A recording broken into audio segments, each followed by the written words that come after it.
जीवन अनेक शंकाओं से भरा हुआ एक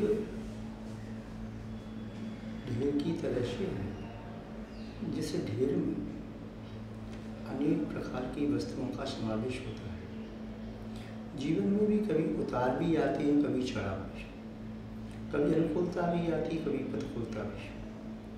सांसारिक प्राणी पुण्य और पाप की दोनों पटरियों पर उस प्रकार चल रहा है, व दौड़ रहा है, व रेंग रहा है, जिस तरह एक रेलगाड़ी दो पटरियों पर दौड़ती है। पुण्य और पाप के अतिरिक्त इस संसारी प्राणी के लिए सुख और दुख देने वाला कुछ भी नहीं है। संसार में रहते पुण्य की वजह से सुख का अनुभव करता है, पाप की वजह से दुख का। एक बालक जिसने जन्म के समय ही अपनी माँ को खो दिया और जन्म के पूर्व अपने पिता को, उसके उपरांत उन्हें अपनी सभी निकटवर्ती बंधुओं से वियोग को प्राप्त करता हुआ वह दर दर की ठोकरें खाने को मजबूर हो गया। मार्ग में चलते हुए वह पत्थर के ढेर पर सोया हुआ था। उसके शरीर पर 3 वस्त्र थे, एक फटी सी गंदी पुरानी पगड़ी और एक शरीर पर पहनने वाला अंगरखा और नीचे एक अधो वस्त्र, जिसे एक साफी तौलिया या पंजाबी तरह कह सकते हैं। 3 वस्त्र थे। संयोग की बात, संध्या काल हो चुका था, अंधकार फैल रहा था, तभी एक शेर का तांगा या कामश निकलता है। उसने देखा कोई व्यक्ति पड़ा हुआ है मार्ग के समीप, क्या है, जीवित है या मरा हुआ। उन्होंने अपनी गाड़ी को रोका और उन्हें उसके पास गए। देखा ये जीवित है, किंतु ये तो मूर्छित जैसा पड़ा है। उसके मुंह पानी डाला और उन्हें होश में आने पर पूछा, बंधुवर आप कौन हो? उसने कहा, मैं एक अनाथ हूँ और 3 दिन से मुझे भोजन नहीं मिला, इसलिए मैं मूर्छित होकर यहाँ पड़ा था। उस सेठ ने कहा, कोई बात नहीं, आप मेरे बंधु हो, आप भी एक मानव हो, मेरे साथ चलो, मैं आपको अपने घर लेके चलता हूँ। सेठ ने उस व्यक्ति को अपनी गाड़ी में बिठाला और घोड़े गाड़ी से आगे बढ़ा।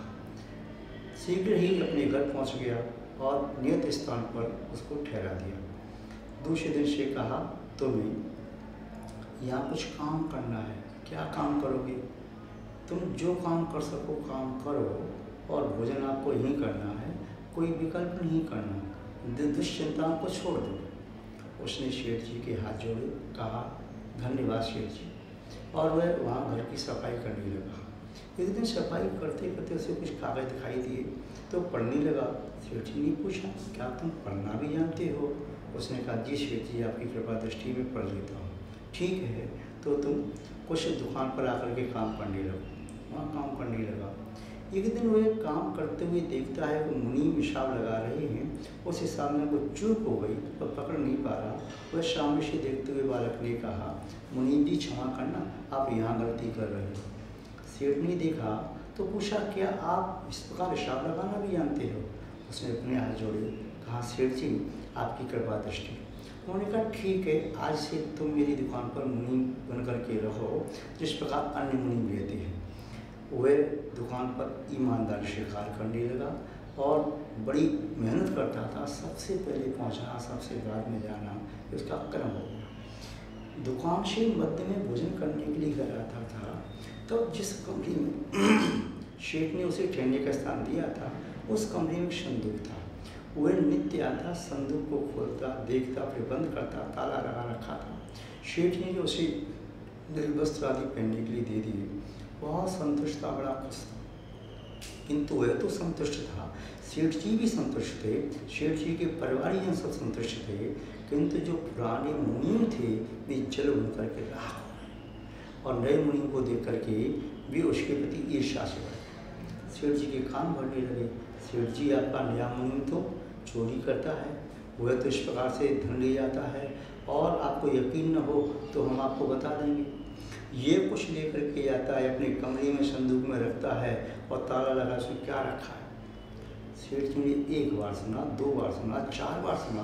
बार बार जब मुनियों ने उस सेठ जी के कान भरना प्रारंभ किया और पुराने मुनि जब कह रहे हैं तो सेठ जी के मन में शंका हो गई।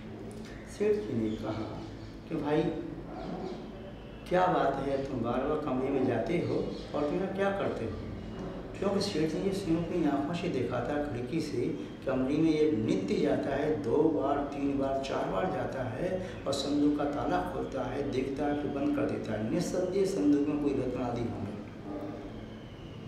उसने कहा सेठ जी क्षमा करो, ये आपका विषय नहीं, छोड़ो, ना कुछ ना कोई बात तो है। और एक दिन सेठ जी कमरे में पहुंच गए, वह ताला खोल ही रहा था, तभी उसने कहा सेठ जी क्षमा करो, आप मत देखो। अच्छा, मेरी यहाँ से चोरी करके धन लाया और यहाँ रखता जा रहा है, मैं देखूँ? सेठ जी मैं यहाँ से क्षमा चाहता हूँ, क्षमा मांगता हूँ, आप मेरे भगवान हैं, मालिक हैं, अन्नदाता हैं, आप मुझ पर रहम करो, इसको मत देखो। नहीं, ताला खोलो, नहीं तो अभी बुलवाता हूँ, मैं लोहार को ताला तोड़वाता हूँ। नहीं सेठ जी, ऐसी आवश्यकता नहीं है, मैं ताला खोल देता हूँ, तो सेठ जी मुझे क्षमा करना, आज तक मैंने जो गलती की थी उन सबको क्षमा करना। और कहते हुए उसने ताला खोला, आँखों से टप टप आँसू टपक रहे थे। ताला खोलकर संदूक जैसे ही खोला तो सेठ जी अवाक रह गए। सेठ जी को विश्वास नहीं था कि संदूक में ये हो सकता है। वह सोच रहे थे संदूक में तो चमक होगी, हीरे की, मोती की, रत्नों की, तो सेठ जी के उसका ठिकाना मिला आश्चर्य का। देखा तो उसमें कुछ नहीं, केवल 3 वस्त्र थे। एक कोई फटी हुई पगड़ी जिसे पहन के आया था, वही एक अमर का नीचे वाला कपड़ा, और उसमें चौथी कोई चीज़ नहीं थी। सेठ जी ने पूछा ये सब क्या करता है? उसने हाथ जोड़ के कहा सेठ जी ये मेरी औकात है, जब मैं आपके यहाँ आया था तो मेरे पास ये 3 ही वस्त्र थे और कुछ नहीं था।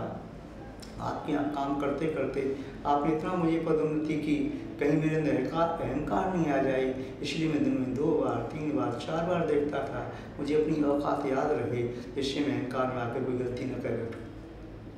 अब उसने सेठ जी के चरणों में माथा रखा और कहने लगा सेठ जी बस हमारा और आपका इतना ही सहयोग था, अब मैं चलता हूँ, मुझे क्षमा करो।